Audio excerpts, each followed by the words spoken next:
চিকু জামা পরে রেডি হয়ে গেছে আর আমরা সবাই রেডি হচ্ছি, মানে আমাকে দেখা। তো আমিও এখানে রেডি হয়ে গেছি আর চিকু তো রেডি হয়ে বসেই আছে অনেক আগে থেকে। আমরা এখন যাচ্ছি দেবাংশুদা আর নিশাদির বাড়িতে, ওদের আজকে অ্যানিভার্সারি।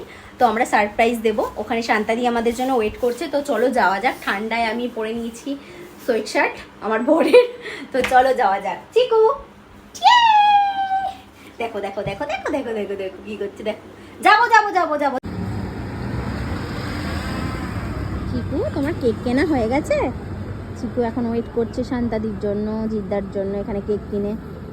চিকু টাটা।